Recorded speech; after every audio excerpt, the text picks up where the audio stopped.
Assalamualaikum. Waalaikumsalam warahmatullahi wabarakatuh. Tengku, akhir ini kan banyak tanggapan bahwa Tengku disebutin oleh berita-berita bahwa Tengku saat ini sedang mengalami sekarat. Bagaimana Tengku menanggapi ini? Itu adalah satu propaganda bohong. Saya sebagai bangsa Aceh atau sebagai Panglima Angkatan Aceh Merdeka pada tanggal 16 Januari saya waktu itu berada di dalam satu sidang atau satu forum dengan panglima-panglima wilayah di Barat Selatan. Pada waktu itu saya sedang duduk rapat bermusyawarah tentang strategi dan tentang mengatur ekonomi dan politik negeri Aceh. Jadi waktu itu dibuat propaganda karena ada kejadian di Jim-Jim, di jauh sana di Jim-Jim ada kejadian pertempuran antara bangsa Aceh Merdeka dengan TNI. Tetapi pada waktu itu kami sebagai bangsa Aceh telah menguasai medan tempur, maka bisa kami halang mereka yang datang untuk menembak kami. Kami lawan mereka dengan seketika 50 orang mereka mampus semua di situ. Jadi dibuat propaganda karena mereka telah banyak yang tewas di situ, maka dibuat satu propaganda yang bahwa saya telah ditembak. Padahal itu adalah satu propaganda bohong.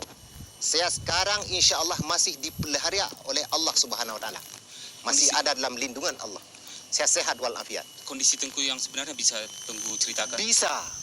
Jadi kondisi macam mana yang dimaksudkan? Ya seperti Tengku ketembak dadanya dan kondisi saya bisa membuka dada sekarang. Sebentar ya. Minta maaf. Saya tidak ada kena peluru TNI. Itu adalah satu propaganda bohong yang dilakukan oleh TNI.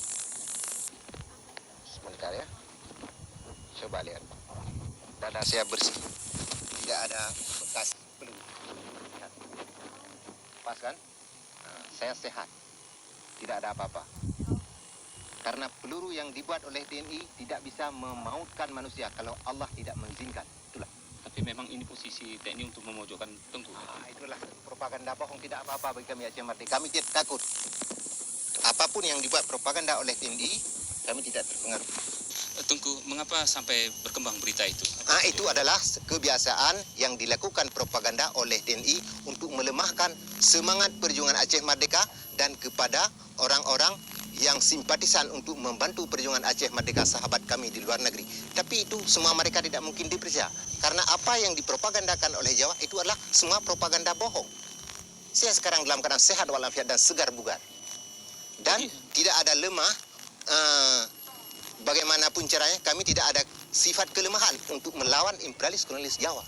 Itulah. Tengku, ada tuduhan Tengku dipojokkan dalam posisi sebagai RPK pada tahun 76, bagaimana Tengku menanggapinya? Apa? Saya sebagai anggota RPK? Iya.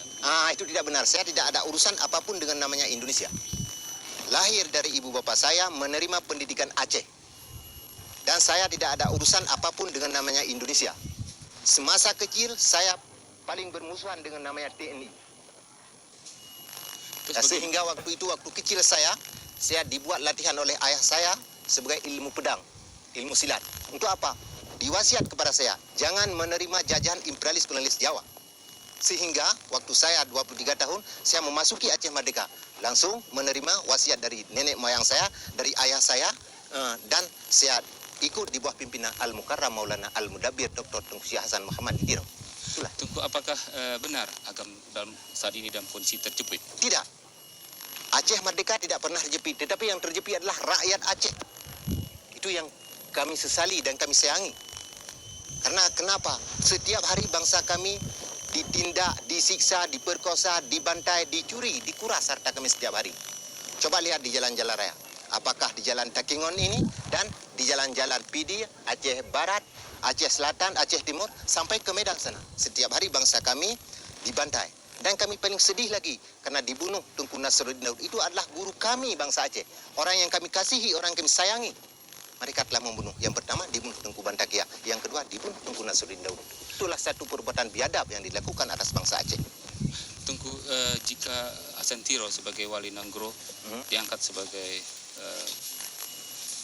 pemimpin ini, apakah Tengku itu sebagai panglima militer bersedia dalam arti Aceh berada dalam kesatuan Republik Indonesia? Saya dan wali negara tidak menerima Aceh dalam wadah Indonesia.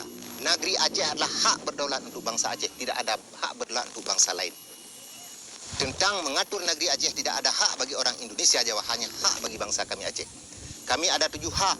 Hak darah, hak tanah, hak daulat dan hak menolak penjajahan. Ya Allah, negeri Nanggro Aceh Darussalamnya beri jang aman ya Allah.